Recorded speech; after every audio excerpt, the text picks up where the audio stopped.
Hi folks, well, welcome back to my YouTube channel. When you see this, it'll be 2022.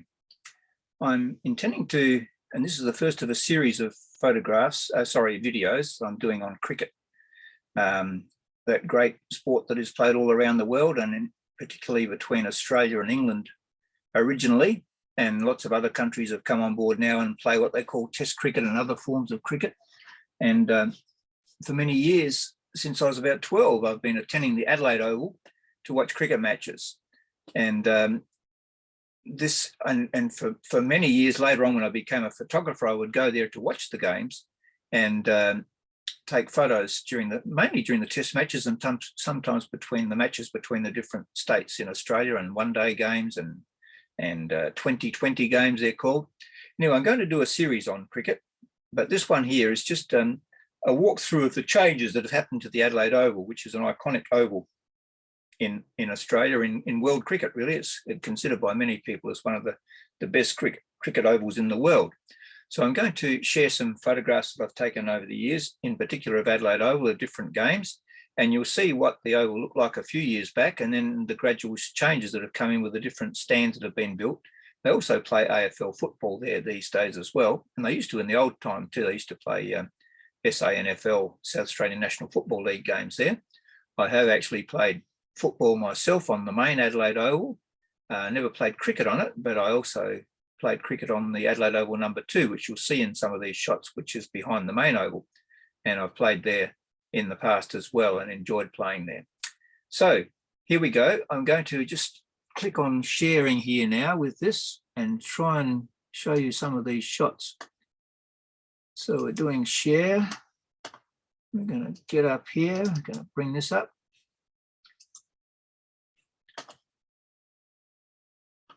And what's happening now? You are screen sharing. Okay, we're going to view it in full screen. Into full screen. And you should see me up in the top right-hand corner there. So let's go back here. Hang on a second. I'm in the wrong spot, I think, here. I don't want that particular scenario.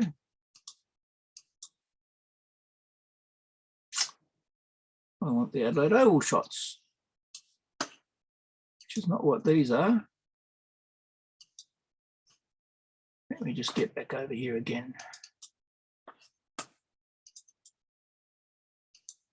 Adelaide Oval, select all.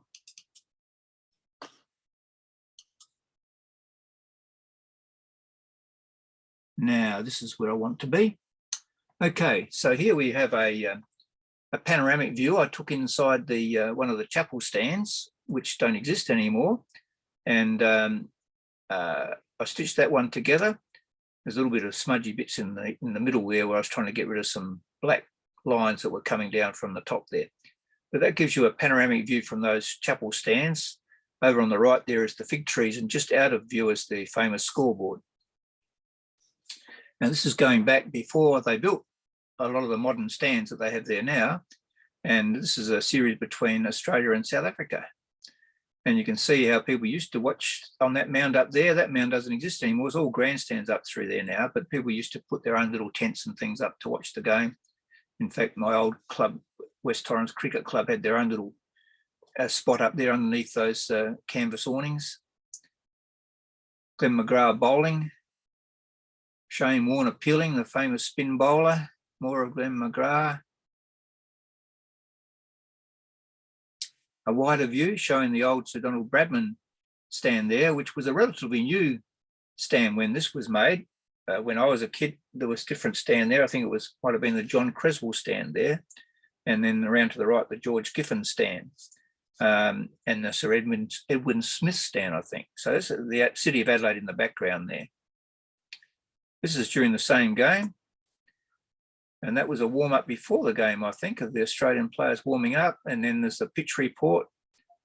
Probably Tony Gregg out there with the white hat on, I think. Might be doing his pitch inspection. So there you go. That's the scoreboard. I used to try and take pictures during the game of the score, particularly if someone got 100 or someone got a wicket. I would then show the progress report of what the score was. Another appeal. Ball's come through. The batsman's just evaded a bouncer. I think that's Dizzy Gillespie bowling there. It might be Glenn McGrath, I'm not sure. And Brett Lee was playing in this game too. So there you go. That's a pretty formidable attack there with McGrath, Gillespie and Lee and Shane Warne as the spin bowler. A wider view shot. Once again, a wider view shot. And this is walking off after the game because they had just won the game, Australia against South Africa. Australia were all out for, you see the score, they were all, South Africa were all out for 128. They made 374 in their first innings, and the 374 and 128 was not enough to add up to the total of 439 plus 309. So therefore, because both teams had batted twice, Australia won the game. But I'll explain that in the rules as I go a bit later on.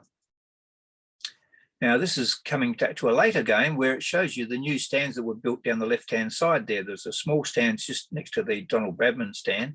And then there's these other two ones there with the big Indian teepee-type tent things. They were the chapel stands. And the first shot that I took was taken from one of those stands, the panorama shot. And there's another shot of the scoreboard against the West Indies.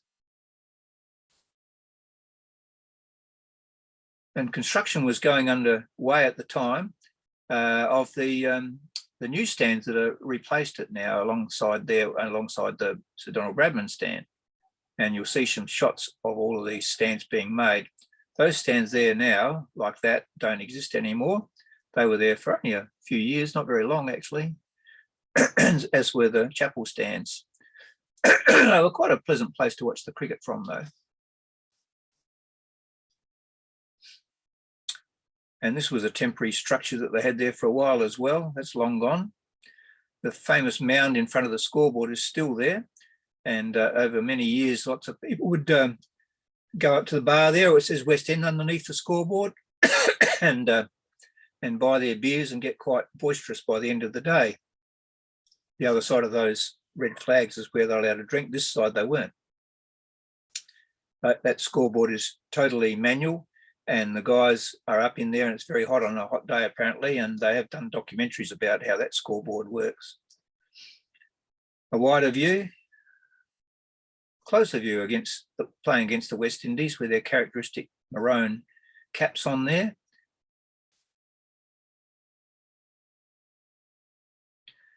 Progress report on the game. Australia was trailing by 190 runs with 6 wickets in hand at that stage. And that's showing some of the new stands, the old ones being pulled down. And those red brick walls in the back were kept. That was the facade at the back. You can see some archways just in between there. Those archways are still there, but everything else was pulled down. And you'll see some shots from the other side right at the end of this presentation. See how they kept those red brick archways and everything still there.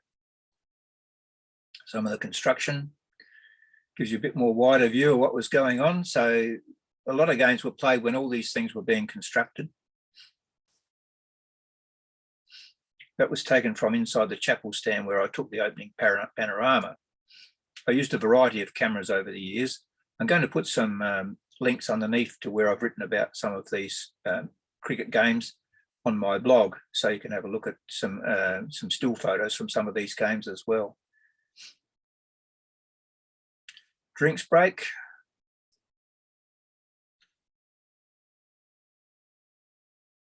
Dusting down the pitch. I'm not sure what they're doing there. They're putting some new, painting some new crease lines there, I think. Looks very dusty, that pitch. It's Michael Clarke on the right there, the then Australian captain at the time.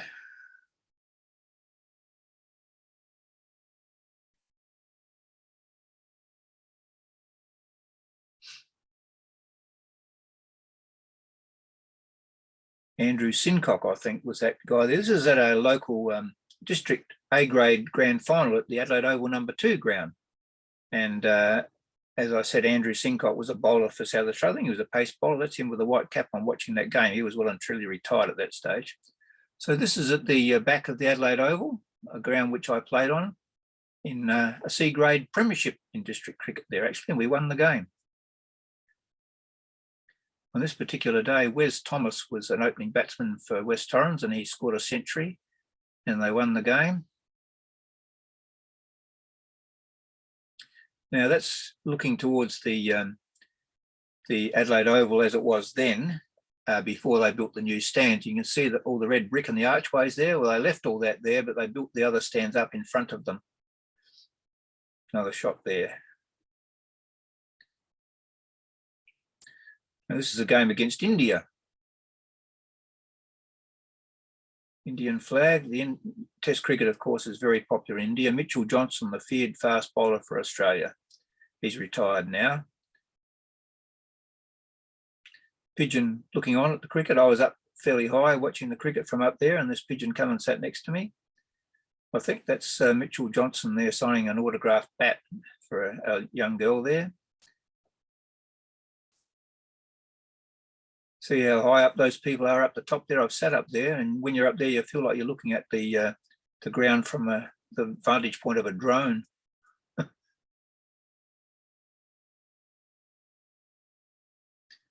Bit of a look at the scoreboard. Some of those players are still playing, like Nathan Lyon is still playing. Mitch Marsh is not in the Test team at the moment, but he is playing in the other forms of the game. Stephen Smith is still playing. Dave Warner's still playing. Some of the Indian guys are still playing, but not too many more of the Australians. One of the photographers. Drinks break again. Progress report on the score. Mitch Johnson in full flight. Very similar bowler to Mitchell Stark, who's the current spearhead of the attack for Australia at the moment, and quite fast as well, and bowls left hand fast. At one stage they were playing together. That was the official attendance on the day.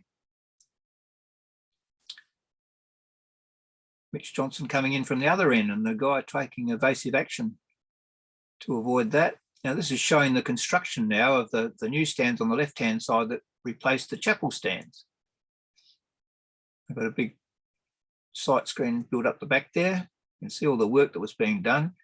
I couldn't resist taking photos of all this when I was there this particular day to record all this for posterity and for your viewing now. So there you go. Now, this is a special game that I remember watching. Travis Head, the current Australian player who's out of this next Test match because of COVID, is doing pretty well this particular Test series. But the man up the other end is Phillip Hughes, who unfortunately was killed a few years ago when a cricket ball hit him on the back of the head near his neck, got underneath the helmet, and he never recovered. He was only a young man, but a very brilliant player. But this particular day, he made 200 and Travis Head made 98, and they batted for some time, and it was a brilliant innings. And Wes Agar, you can see him there, the bowler at number 4 for, not Wes Agar, Ashton Agar, bowling for Western Australia. This is South Australia playing Western Australia, and in a Sheffield Shield match. And Ashton Agar had a famous innings with Phil Hughes in the Ashes a few years back when Agar was only 19 and he made 98. It was the highest score ever by a number 11 batsman on debut, I think, as well. But he's only played about 4 Test matches altogether, but he's still very prominent in all the other forms of cricket around the country and around the world.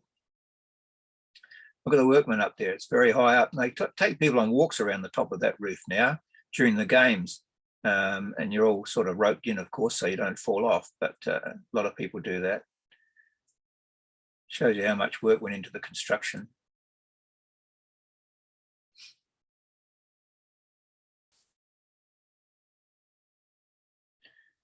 Nothing like a beautiful day at the Adelaide Oval watching the cricket. I used to sit up on that mound where those guys are, where I'm taking the photo from.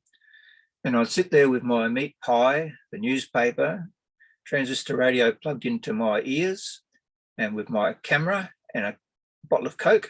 And I thought I was in heaven, cricket heaven anyway. Close up of some of the work that was going on. Quite amazing how they made all that. I didn't really like it to start with, and I don't really like it all that much now compared to the old Adelaide Oval as I remember it. They left that gap there in the stands so you could see the cathedral and the old scoreboard and the mound and everything and the trees on the left.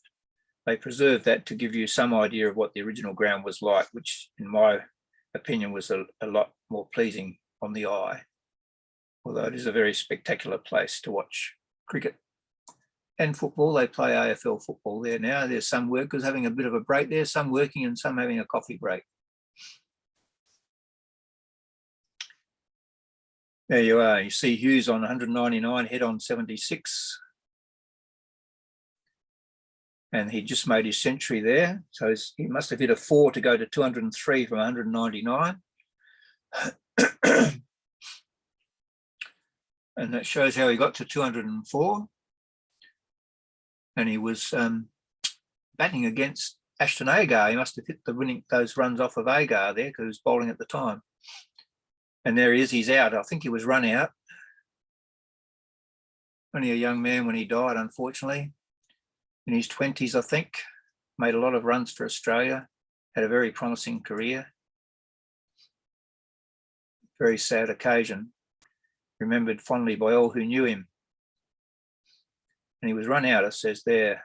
The bowler was Coulter Nile, I think, but he made 204 that day. And that was an ad about the strikers. The Adelaide Strikers are playing tonight in Adelaide at the Adelaide Oval on New Year's Eve. It's New Year's Eve as I record this. And I think that could be Travis Head walking after he made his innings of 98. Yes, it must have been. He was caught by the wicketkeeper. Wicketkeeper must have been Bancroft on that occasion, I think, who did play some test matches for Australia. May get back in again one day, who knows. These are just some special effects shots I took when I was at the Oval that day on my Pentax. It's got inbuilt special filters where you can do all these sort of special effects in the camera. And I did a few shots there to show the graphics of what was actually being done, which I quite like the effect of these. So there you go. I'm going to stop the sharing now. And we'll just come back to me. And I hope you've enjoyed that. And there's going to be more coming in this whole cricket series. I've got a lot of stuff to show you about bowling and batting and fielding and umpiring and scoring and the rules of the game. I'm going to progressively try and do some videos showing photos highlighting those different aspects of the game. And I'm going to compare it a little bit to baseball. I don't know whether I said that earlier. This is the second recording I've done of this because after I finished it the first time round, I didn't actually, I didn't have it recording. So I missed out on recording it all. So I don't know whether I've said things or not said things in this one. Anyway, I've enjoyed doing it. I hope you've enjoyed it. And I will, if you're a person who doesn't know anything about cricket, I will be in one of the next videos explaining the rules and how it goes and comparing it to baseball, because there are some similarities, but not a lot.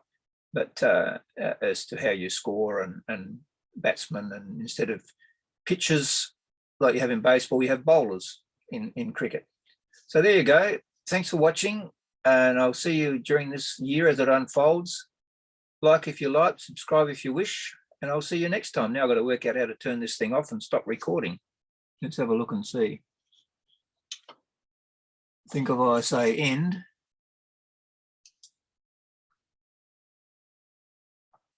In meeting for all.